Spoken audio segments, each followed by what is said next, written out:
Muy bien, nuevamente buenas tardes. Hoy es 17 de mayo del 2021. Vamos a dar inicio entonces a la siguiente unidad del curso, pero no sin antes ya aperturar o presentarles la actividad entregable número 2 del curso de física. Esta actividad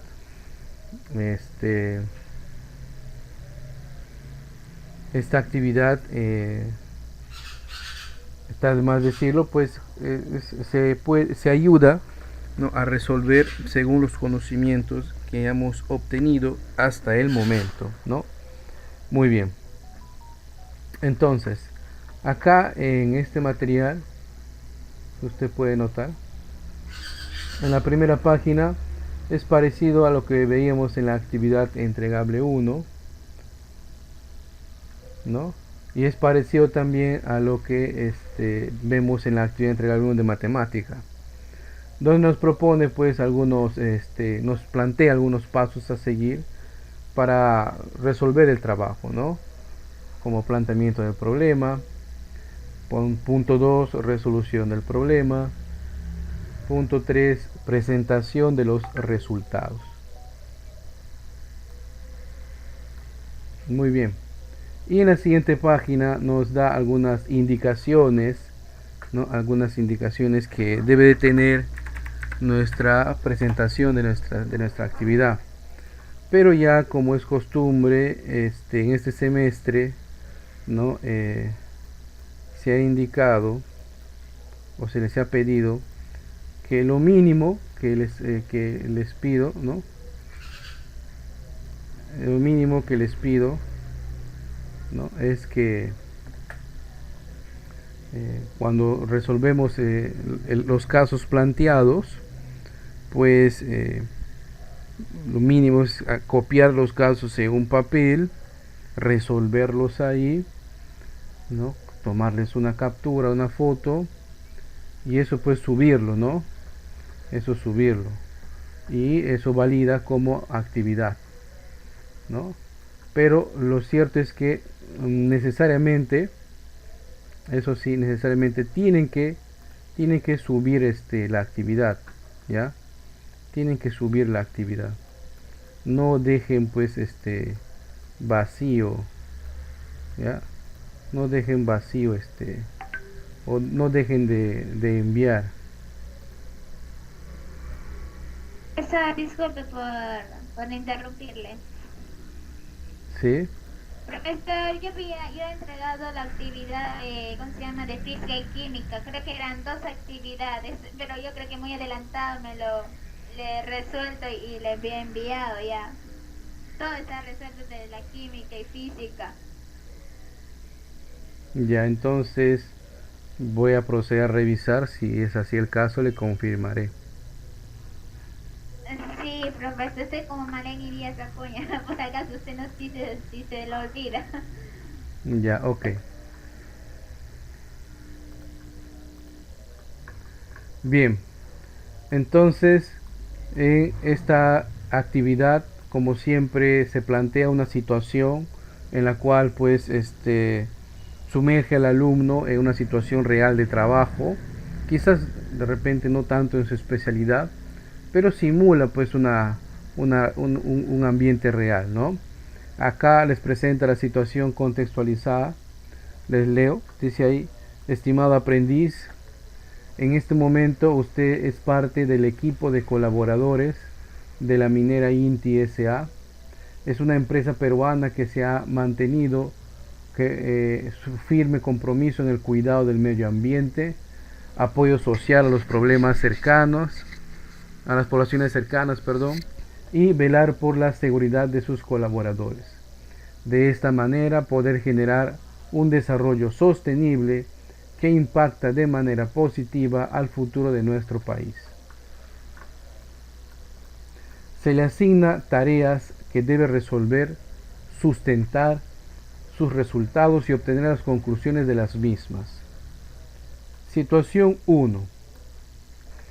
Se requiere extraer 900 litros de agua cada 3 minutos de un pozo de 150 metros de profundidad y se le asigna la siguiente tarea.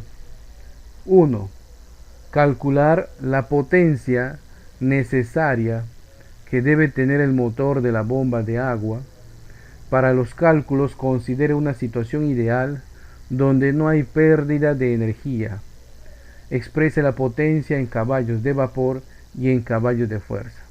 A ver, para tener en contexto este caso, todos acá en la Amazonía conocemos que es un pozo, ¿verdad? Hay que cavar cierta cantidad de metros en el suelo para encontrar pues corrientes de aguas subterráneas aptas para el consumo humano, ¿no? Bueno, no todas son aptas, obviamente, ¿no?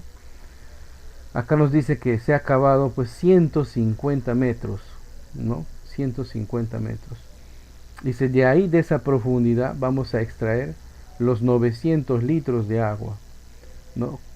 Cada 3 minutos. Obviamente ahí vamos a consumir energía, ¿no? Y la energía es la capacidad que tienen los cuerpos para realizar un determinado trabajo, ¿no? En el tema de energía también está la fórmula del trabajo, ¿ok? Entonces, y esa nos dice expresar en caballos de fuerza y caballos de vapor. Esas equivalencias las podemos encontrar en nuestro manual en la unidad de sistema internacional, en lo que correspondían a una tabla de equivalencias. Si ustedes recuerdan, ahí había equivalencias para convertir de metros, centímetros, de pulgadas a centímetros, y también había eso, ¿no? De caballos de fuerza a caballos de vapor. Es un factor de conversión. Caso 2. El caso 2 netamente es teórico, ¿ya?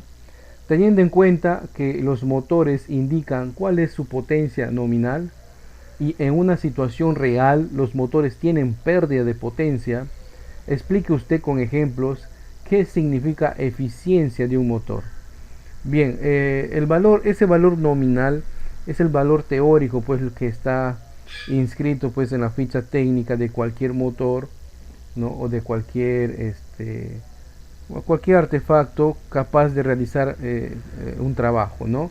Entonces, digamos, el motor de una moto puede darnos, por ejemplo, 13 HP, ¿no? Esa es su potencia nominal. Pero ese 13 HP pues se da en situaciones ideales, como por ejemplo que el combustible sea el óptimo, ¿no? Que el motor esté pues en perfectas condiciones de mantenimiento, ¿no?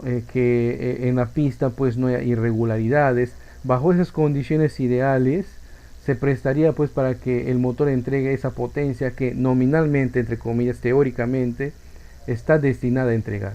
Pero no es así, la realidad es distinta, ¿no? A veces el combustible no es el óptimo, a veces no se está dando el mantenimiento adecuado, o las piezas de recambio de un motor pues no son los estandarizados por el fabricante por ahorrar costos. Una serie de factores que hacen que no se cumpla el factor, la potencia nominal o lo que en teoría debe darnos un motor, y pues ahí nos presta pues una potencia más reducida, ¿no? Ahora, la eficiencia, ¿qué sería? La capacidad pues que tiene un motor para rendir según sus especificaciones técnicas, ¿no?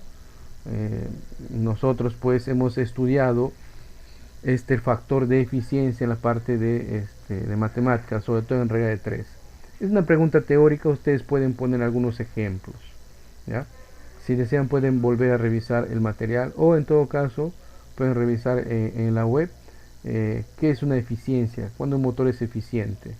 En el tema de energía habíamos tocado el tema de que hay motores de combustión interna que utilizan pues el quemado de energía química almacenada, por ejemplo la gasolina, el diésel, que son derivados del petróleo, ¿no? Y les comentaba de que del 100% de energía que ingresan al motor por la gasolina, pues solamente un porcentaje, un 60%, se convierte en energía con la capacidad de mover ese auto, ese carro, esa moto, ¿no?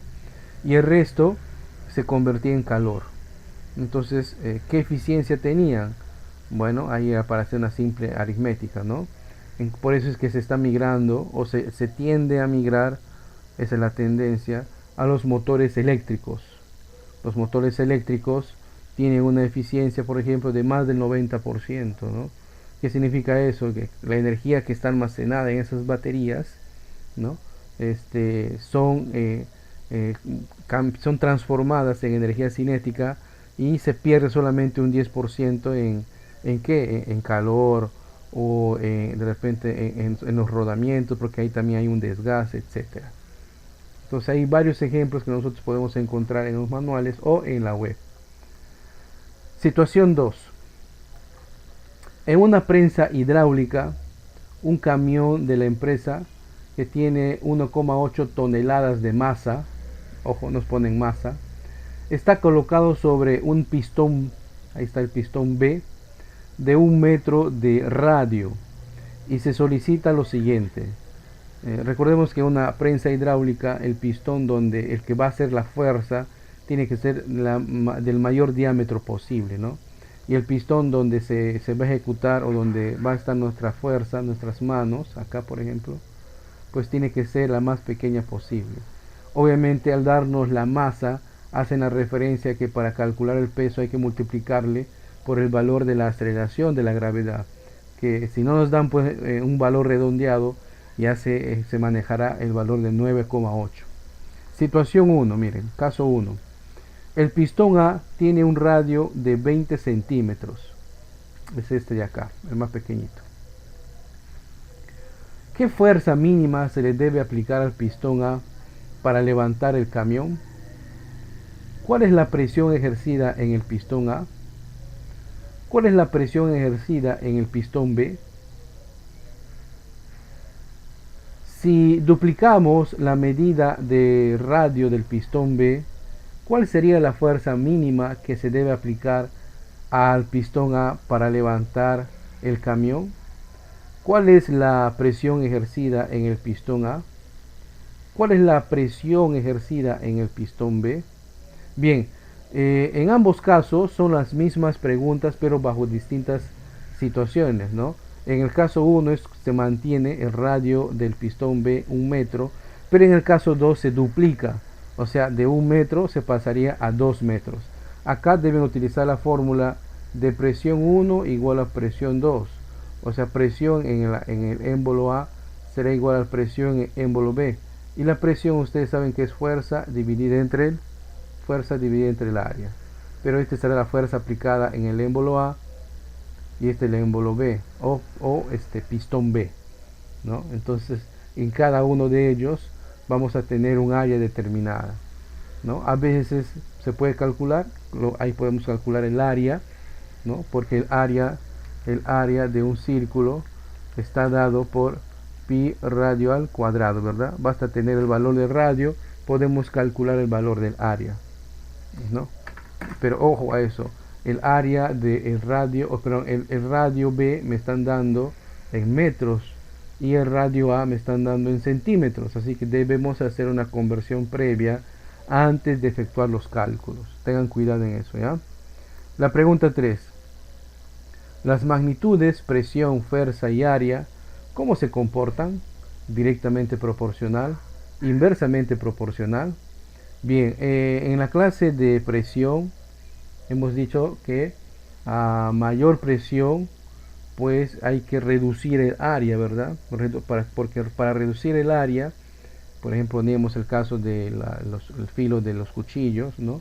Se desgastaban pues un lado de lo que nosotros llamamos filo, realmente reducir la superficie de contacto.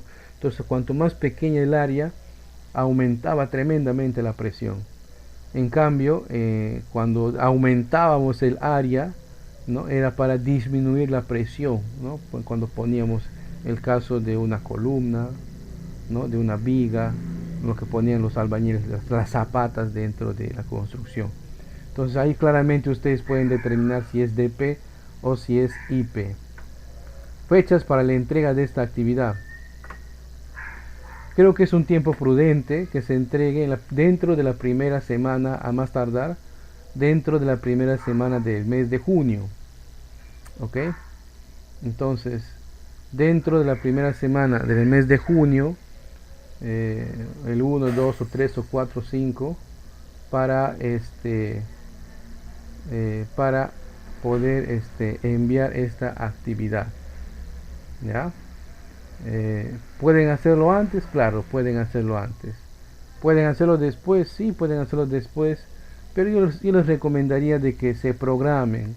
O sea, hasta tal fecha tú tienes que enviar la actividad entregable número 2 de física, sobre todo porque hay otras actividades que están viniendo en camino, ¿no? De otros cursos, me imagino. Entonces tienes que ser programático. Hasta donde hayas avanzado, envía tu actividad. Ya quedará pendiente pues 2 semanas más para poder revisarlo, y en caso encuentre alguna observación, pues te voy a pedir, ¿no? Que haya que mejorarlo un poquito, ¿no? De repente podamos subir un poquito más la nota, pero no dejemos en vacío esa actividad. O sea, no dejemos de no enviar. Eso es importante, hay que llegarlo a enviar de todas maneras. ¿Ok? ¿Alguna pregunta hasta acá?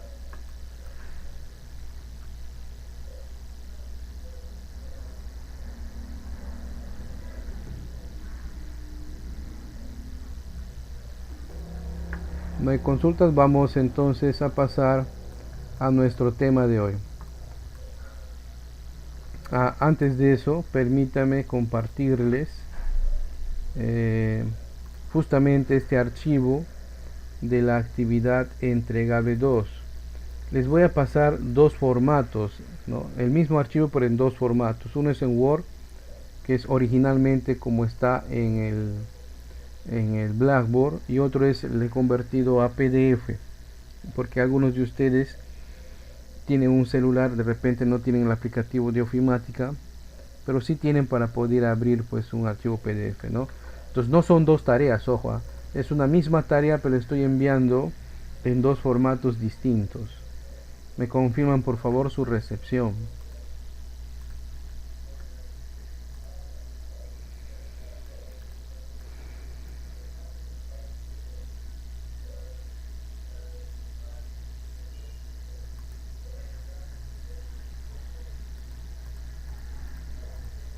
¿Sí? ¿Les llegó? Estoy enviando por el chat del Teams.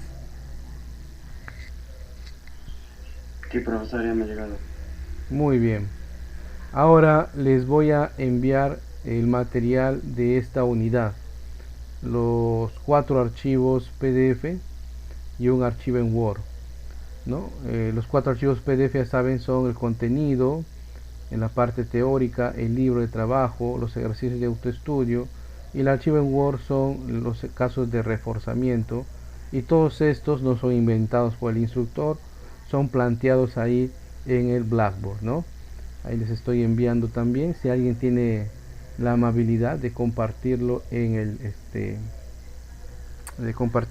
el grupo de WhatsApp, le agradeceré bastante.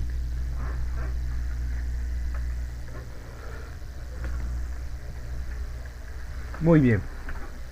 Entonces, si bien es cierto, ahí en la unidad propone trabajar en una sola sesión, en mi experiencia es más conveniente trabajar esta unidad en dos sesiones, no por separado. Uno la parte teórica y otro netamente los casos prácticos, porque así acá sí intervienen algunos casos prácticos, ¿ya? Nociones de electrostática y electrodinámica. Nociones de electrostática y electrodinámica. Como su nombre dice, son nociones. No es una especialización en este tema, ¿ya? Es como el ABC, lo básico. Vamos a empezar entonces por la electrostática. La electrostática es una parte de la física que estudia las cargas en reposo. Sí, que estudia las cargas en reposo, o sea, en estado de reposo. ¿Y qué es esto de las cargas?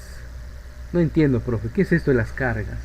Bien, para comprender más a profundidad este tema, debemos recordar que en la unidad número 2, que fue el tema de materia, y estructura de la materia, vimos que la estructura de la materia pues está constituida por el átomo, ¿verdad?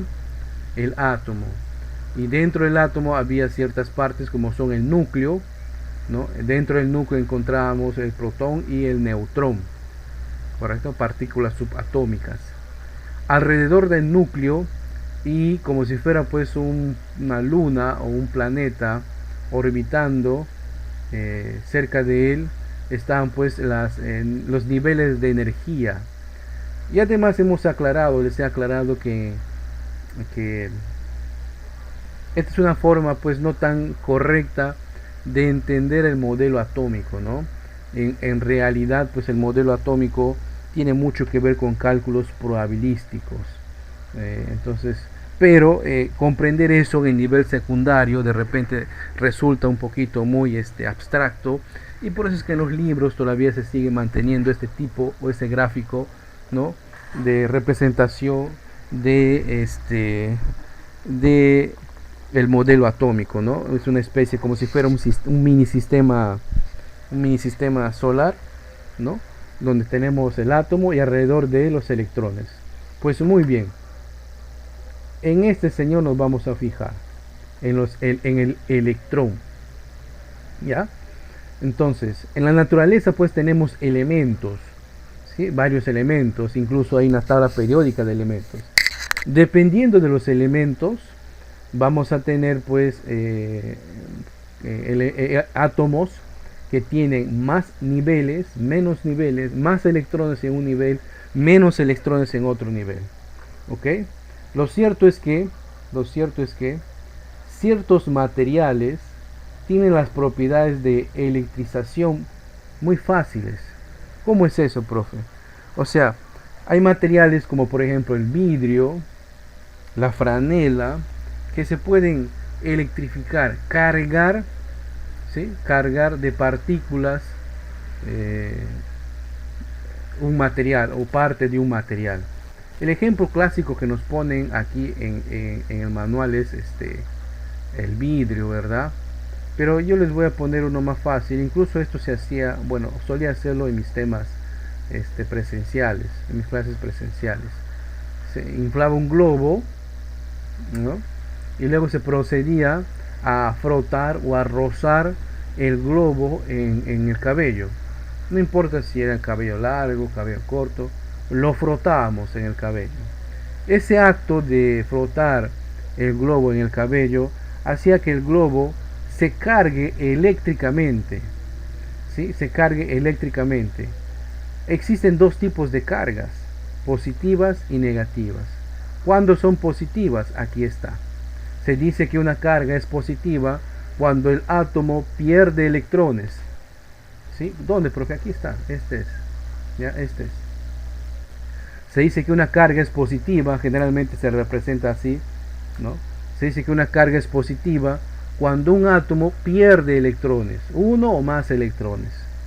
Y se dice que una carga es negativa, así, cuando un átomo gana uno o más electrones. ¿Ok? Cuando gana uno o más electrones. Yo sé que esto un poquito que contradice nuestro sentido común, ¿verdad? Que uno cree, pues, o tiende a entender naturalmente de que si yo gano cosas es positivo, si yo pierdo cosas es negativo. Acá en la electrostática es distinto, ¿no? Se considera carga positiva cuando el átomo ha perdido electrones, y se considera carga negativa cuando el átomo ha ganado electrones. Entonces, dicho esto, cuando nosotros rozamos, o frotamos el globo en nuestro cabello, lo que está sucediendo es de que el globo está ganando más electrones. Gana más electrones.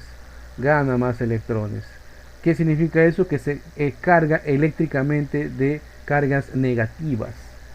¿Sí? Se carga eléctricamente de cargas negativas porque está ganando electrones.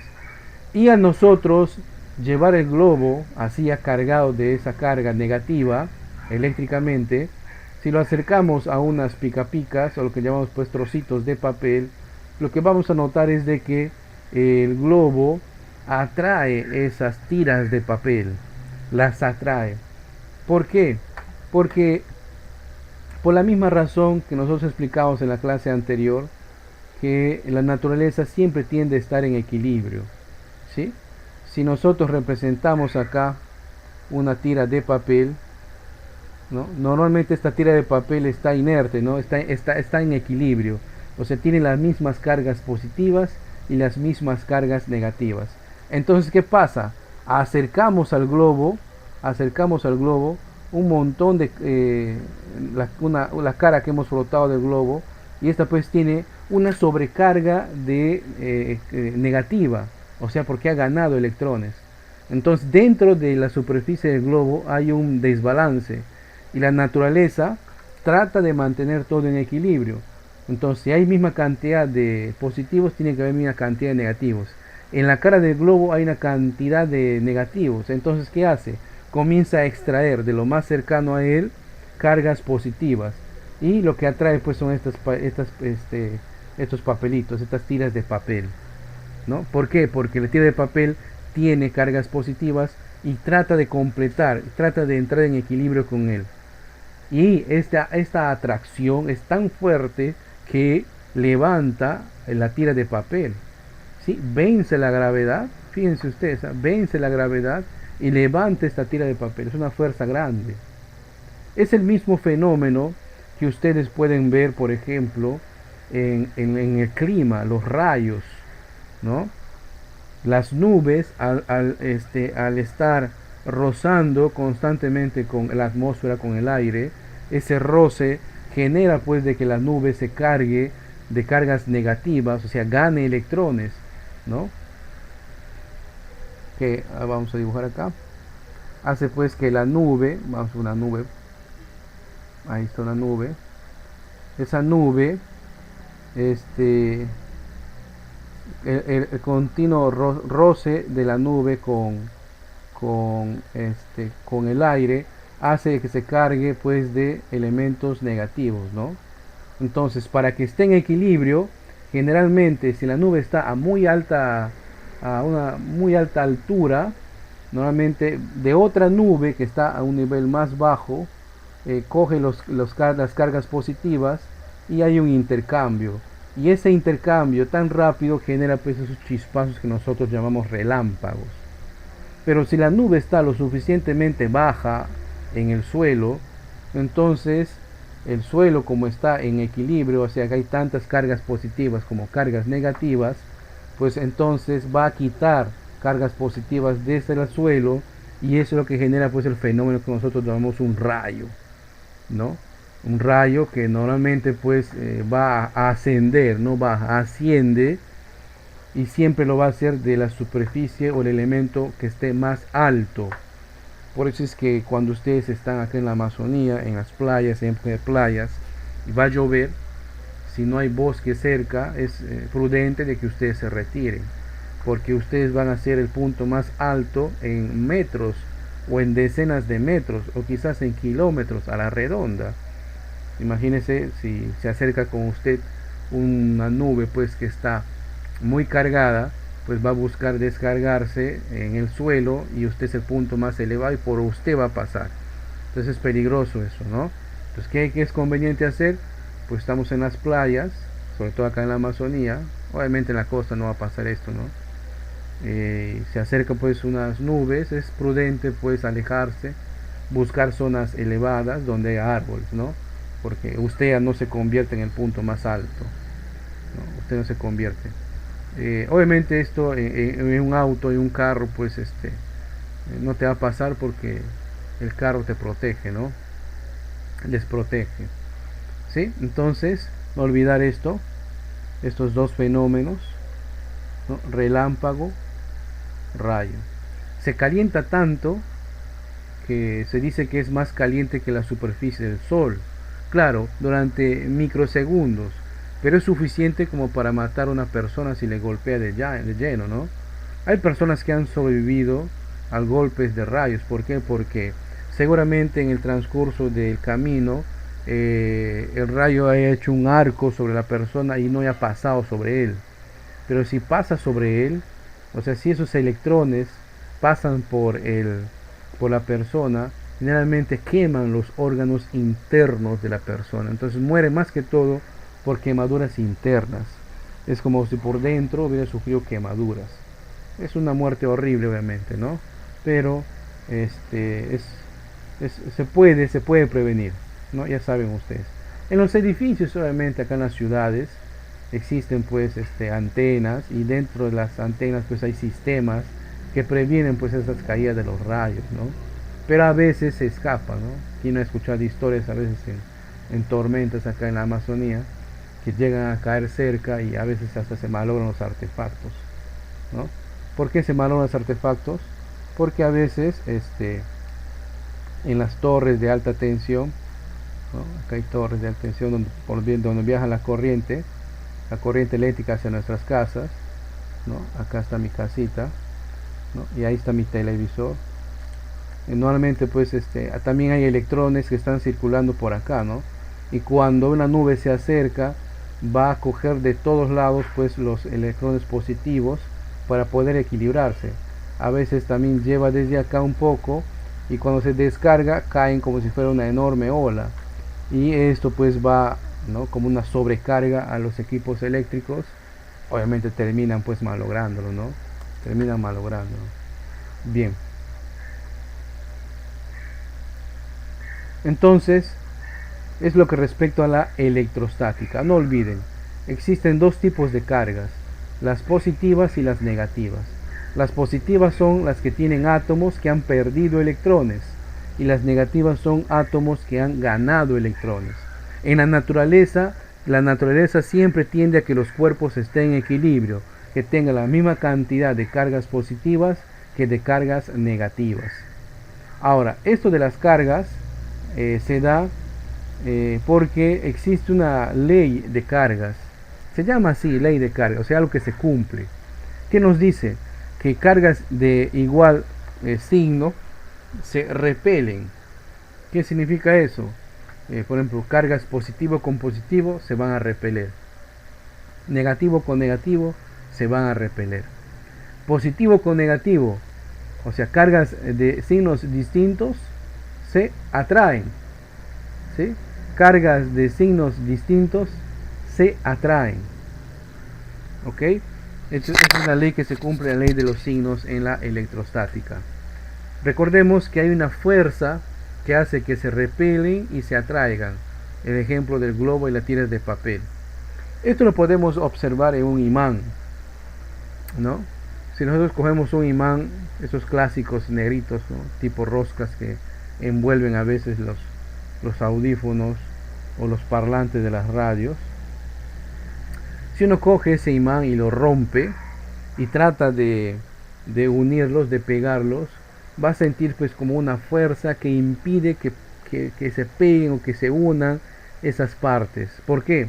Porque tienen la misma polaridad o el mismo signo. Entonces, o son positivo positivo o son negativo negativo. Se repelen. En cambio, si son signos o si son polos opuestos, se van a atraer. Pero también hay una fuerza. Y la fuerza que calcula esa atracción o repulsión de las cargas se llama ley de Coulomb. ¿Sí? La ley de Coulomb trata de explicar o de calcular, ¿no?, a cuánto equivaldría justamente esa fuerza con la cual cargas iguales se repelen y cargas distintas se atraen. ¿Correcto? ¿Cuál es la fórmula? Fuerza igual a K, la constante K, por Q1 por Q2, todo dividido entre R al cuadrado. Vamos a explicar uno por uno. ¿Qué es este K? La K es la constante eléctrica en el aire o en el vacío. Ya es un valor que ya está calculado, ya nos dan, se trabaja con eso, no hay por qué calcularlo. Es como el valor de la aceleración de la gravedad, ¿no? Ya sabemos cuál es el valor, no lo estamos calculando, simplemente lo utilizamos. Igual es esta constante K. Es igual a 9 por 10 a la 9 newton metro cuadrado dividido entre Coulomb cuadrado. Profe, ¿qué dijiste? Coulomb. Sí, las cargas, el Q1 y el Q2 representan las cargas, ¿no? Que pueden ser positivas o negativas. Y las cargas se representan o se simbolizan por Coulomb. Es la letra C mayúscula, Coulomb. Pero a veces estas cargas son tan pequeñas que se utiliza un prefijo del sistema decimal, como están viendo ahí. Es esa mu, ¿sí? De la letra griega, que es igual a 10 a la menos 6, que se conoce como micro, ¿sí? Se conoce como micro, ¿sí? A veces las cargas Coulomb son tan pequeñas que se utiliza ese prefijo, microcoulomb, ¿ya? Microcoulomb. R es la distancia que separa la carga 1 y la carga 2. Se mide en metros, ¿correcto? Se mide en metros. La fuerza generalmente se mide en newtons, y acá también se va a medir en newtons, ¿ok? Lo que sí hay que tener cuidado en el valor de R. Si bien es cierto, la fórmula exige que R sea trabajado en metros, ¿no? Pero a veces en los enunciados nos van a dar la distancia en centímetros, en milímetros. Entonces uno debe hacer la conversión a metros para poder aplicar esa fórmula. Entonces en electrostática se da pues la ley de Coulomb. Las cargas se miden en Coulomb, ¿ya? Se representa por la letra C mayúscula. ¿Y qué es una carga? Una carga puede ser positiva o negativa. Cuando una carga es positiva, cuando los átomos han perdido electrones. Cuando una carga es negativa, cuando los átomos han ganado electrones. ¿Y qué son los electrones? Pues son esas partículas subatómicas que están orbitando alrededor del átomo, ¿no? Que están orbitando alrededor del átomo. Dependiendo de qué materiales tengamos, pues esas órbitas van a tener más o menos electrones. Muy bien. Eso es lo que respecta a la electrostática. Casos vamos a resolverlos en la siguiente sesión. ¿Alguna pregunta hasta acá?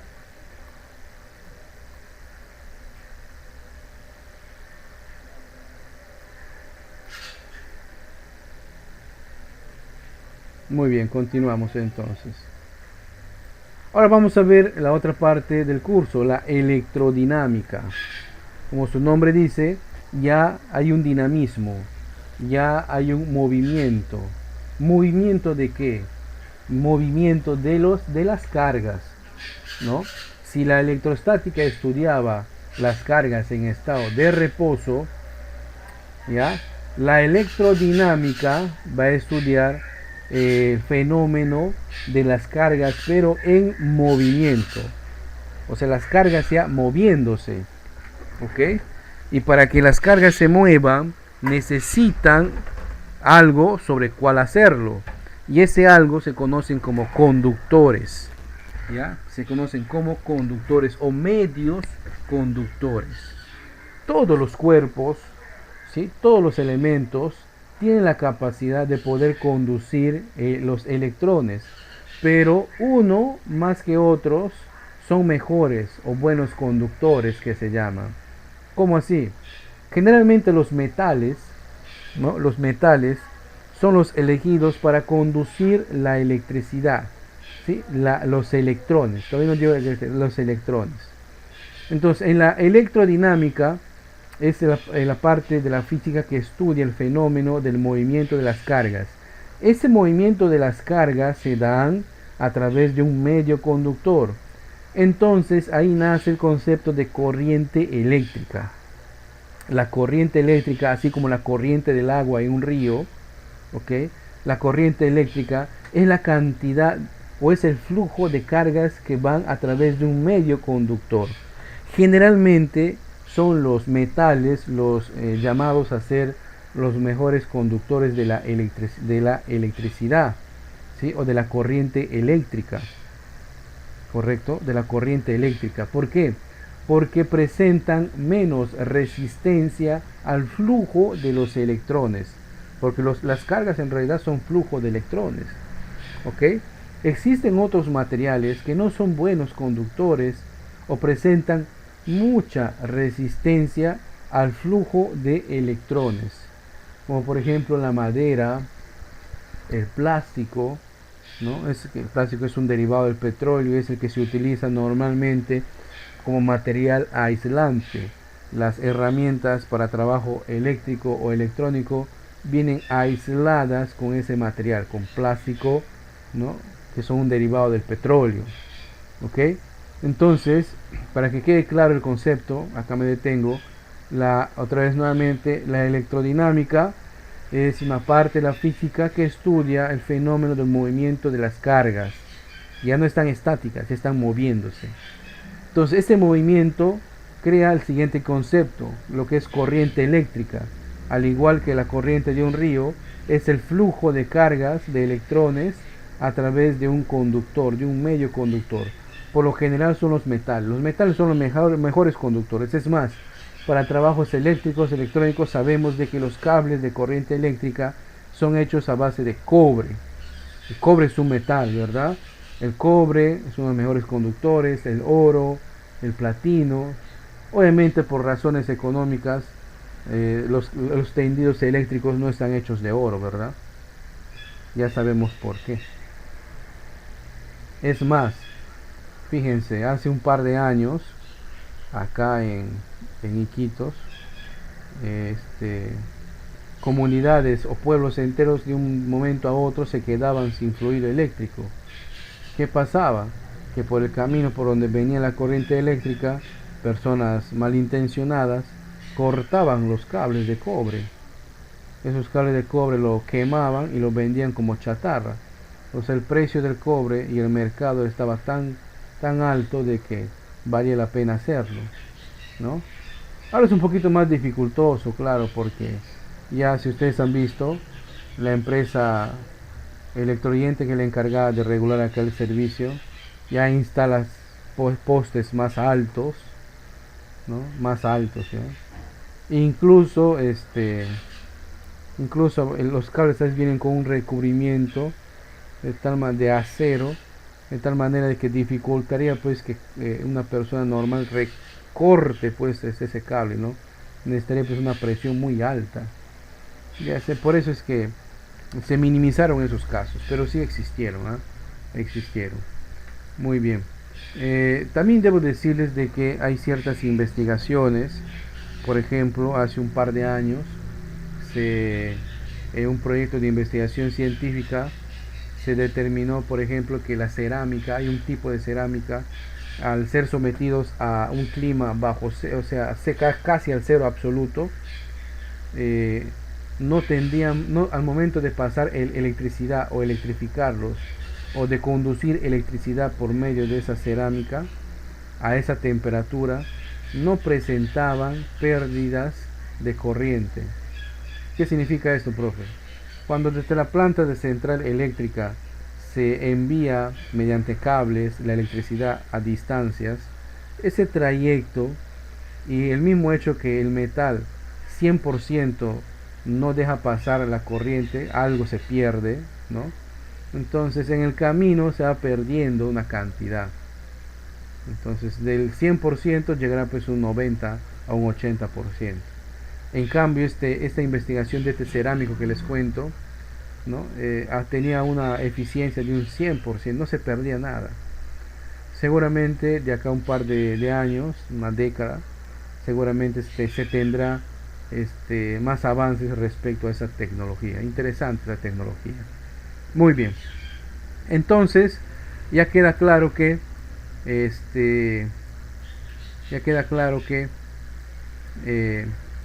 la corriente, ¿no?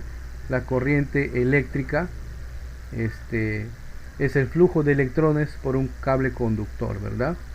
Bien. A la corriente eléctrica también se le llama intensidad o intensidad de corriente, ¿no? Y se le representa por la letra I. ¿Ya? Se le representa por la letra I. Matemáticamente, la letra I, o sea, la intensidad de corriente eléctrica, es igual a la carga dividido entre el tiempo. O sea, cuántos electrones pasan por un medio conductor en cierta unidad de tiempo. Esa es la intensidad de corriente eléctrica. Y la intensidad de corriente eléctrica se mide en ampere. Se representa por la letra A mayúscula. ¿Ok? La intensidad de corriente eléctrica se mide en ampere, ¿ya? Que es la intensidad de corriente eléctrica, que es la cantidad de electrones que pasan por un medio conductor en cada unidad de tiempo. ¿Y cuál es su fórmula? Es esta, ¿no? Intensidad es igual a la carga Q dividido entre el tiempo. ¿Ok? Dividido entre el tiempo. Muy bien. Ahora, esto me abre paso a tratar la otra ley, una ley de la electrodinámica, que es la ley de Ohm. Para hablar de la ley de Ohm, debemos nosotros tratarnos de ubicar en un lavadero de motos. ¿Han visto ustedes los lavaderos de motos? Utilizan unas mangueras, ¿verdad? El agua de esa manguera sale ¿cómo?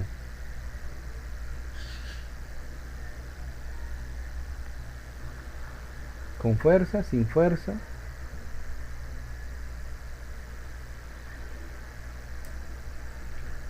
¿Cómo sale? ¿Sale con fuerza? Un lavadero de moto necesita pues mangueras que garanticen de que el agua salga pues con una presión determinada, con una fuerza determinada, ¿no? Imagínense ustedes entonces que esa manguera fuera un cable conductor de electricidad, ¿correcto? El agua fueran las corrientes de electrones y la fuerza con la cual sale ese chorro de agua listo para lavar la moto vendría a ser el voltaje, ¿sí? El voltaje. Entonces el voltaje es la fuerza con la cual salen los electrones o se mueven los electrones por medio de un cable conductor, ¿sí? Es la fuerza con la que salen. Esa fuerza también se llama, como pueden ver acá, diferencial de potencia. Es otro nombre técnico que le dan, diferencial de potencia, ¿ya? Obviamente esa fuerza va a depender mucho de la resistencia que tenga ese medio conductor, ¿no? ¿Por qué? A mayor resistencia, menor fuerza pues será la que experimenta al salir pues el agua de esa manguera, ¿no? Pues si las mangueras de agua, tú mismo cuando has intentado lavar tu moto de repente con una manguera, si la manguera estaba en un punto estrangulada, o sea, dobladita, va a notar de que el agua no sale pues con fuerza, ¿no? Sale así, media gotitas. Entonces revisa la manguera, desennuda ahí esos nudos que se han formado y ahí va a notar de que el agua sale con fuerza, ¿no? Pero a por más fuerza que salga esa agua, pues tarda bastante en llenar un balde, ¿no? Sí, porque ahí en un lavadero lo que uno quiere es que el agua salga con fuerza, no tanto en cantidades, sino con fuerza. ¿Para qué? Para poder pues deshacer la sucia ahí de las llantas de las motos, ¿no? Entonces el voltaje no es la cantidad de agua, o en este caso la cantidad de electrones nos da el valor de la intensidad, ¿ok? Entonces pues la ley de Ohm se da de esta manera, ¿no? Intensidad es igual a voltaje entre la resistencia. El voltaje es igual a intensidad por resistencia, y si quisiéramos también la resistencia será igual a voltaje entre la intensidad. Profe, ¿son tres fórmulas? No, es la misma, solo que hemos despejado distintas variables. El voltaje en el sistema internacional se mide en volts. El amperaje se mide en ampere, se representa por la letra A. Y la resistencia se mide en ohm. ¿Ya? Se mide en ohm. Se representa por ese símbolo. ¿Ya? Se representa por ese símbolo. Acá podemos notar las fórmulas, ¿no?, que nos están proponiendo. ¿Ok? Muy bien. Por ejemplo, en las casas, normalmente pues se tiende a poner cables, ¿no?, para el alumbrado de la casa, para los tomacorrientes de la casa. Y si uno a veces no es muy juicioso o no tiene mucho cuidado o por ahorrar dinero, a veces no hay dinero, compra pues los materiales o los cables más baratos, ¿no? O a veces también compramos esos cables que llaman cables mellizos. Entonces con eso hacemos el tendido para nuestro alumbrado, con eso hacemos el tendido para nuestros tomacorrientes. ¿Qué pasa entonces? Como es un poco delgado, entonces esos cables vienen con un amperaje máximo que soportan. Si tú conectas ahí en tu casa tu televisor, un ventilador, un refrigerador, entonces estás sobrepasando, estás dimensionando en más el amperaje que puede soportar ese cable. Entonces, ¿qué pasa entonces ahí?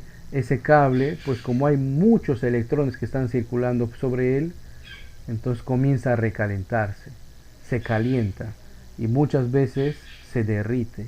Y al derretirse, como son cables,